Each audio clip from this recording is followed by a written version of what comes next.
What's up, guys? Undercover Treasure Hunters coming back at you again with another video. And we're sorry we haven't put out as many videos as we would have liked to. The Christmas holiday season just got crazy. We had family in town staying with us, and so it was just a little crazy. But we do want to go over our sales and what we kind of experienced. So that's going to be an upcoming video about that, kind of our numbers and what we're seeing. But today we went out and sourced. We sourced at an estate sale, and it was a 35% off day. There wasn't a lot. There was a lot of high prices. So yeah, so you kind of have to, like, it's sometimes hit or miss. Sometimes you can't get the really cool stuff that's there because it's too overpriced. So we kind of had to try to find some hidden gems. So it's kind of fun to dig though, and I always like with little golden books. It can be hit or miss, but there are some good ones. And I think you just kind of have to be picky and choosy about the way it looks. These are some vintage pop-up books. So I went through each one to make sure that the pop-ups actually work.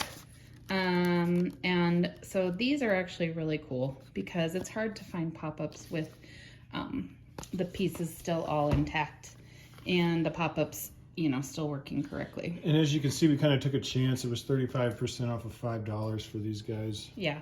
So I don't know if it'll be a huge moneymaker or not yet, but we'll see. And then these are just some larger pop-ups. Same thing. I know that 20,000 Leagues Under the Sea one should be a good one for sure. Just a vintage Disneyland book. Once again, though, you want to look through all the pages and make sure they're not torn and they're in pretty good condition. So. And I found this. This is actually a record, and I kind of picked it up because I kind of think all things controversial will probably sell. So. I've got no problem with picking up political stuff or things that, like I said, might be a little controversial. But it's kind of cool that it has all this stuff in here. And then at the back, we've got a record with the Confederate flag. Again, it's just history. Moving along to some of the finds that I found, because I was just kind of going the cheap route trying to find some stuff. Again, a political thing here. I think this is a rare VHS. It's not sealed, it's actually previously viewed, but I've been seeing some comps on eBay that are in the 20 plus range. JFK, Plot to Kill President Kennedy.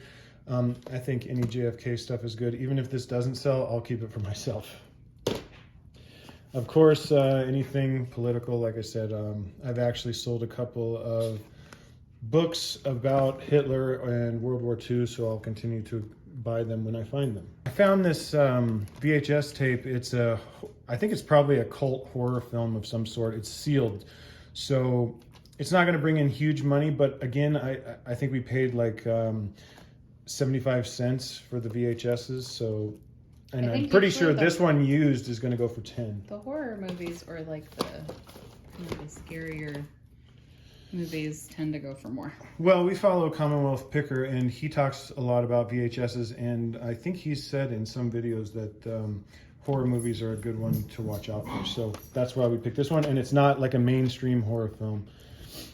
And then got this audio book on cassette. It's sealed, so I thought, why not?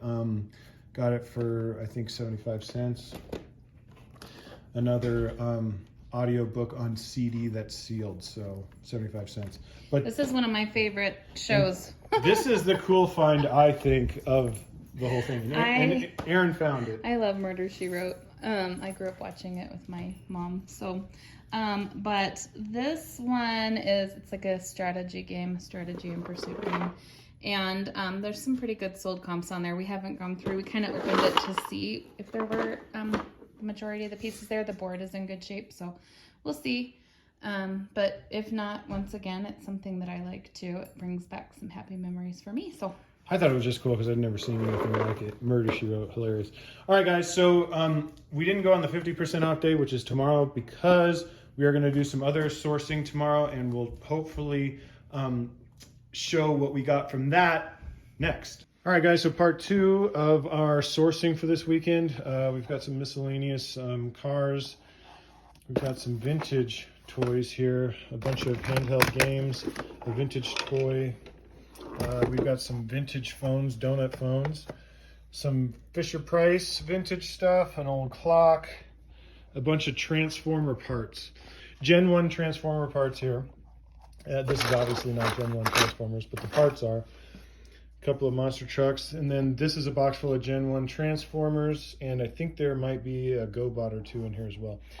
We've got the Dancing Coca-Cola in the box. We've got two of them, one here and then one right here. One of our personal favorites. Then we also got the dancing bottle. And then in this box there's some random, I don't know what these are, but we bought it for the Coca-Cola stuff. Got some random Matchbox motorcycles. Vintage Barbie stuff. Woohoo. Vintage Barbie stuff. And it's full. It's got the drawers.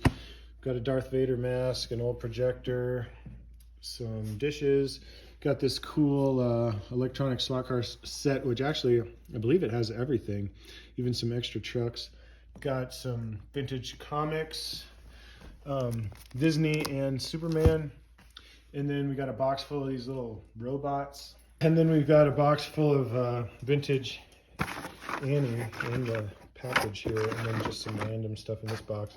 And then the box underneath has got some 101 Dalmatians, and then I've got a Transformer here as well. So that kind of concludes our sourcing for this weekend. This was quite the interesting source for all this stuff, but we actually picked up all the stuff that you see that we got today for 320 bucks. So it will remain to be seen if that was worth it or not, but we've got a lot of listing to do, and that's what we're going to do now.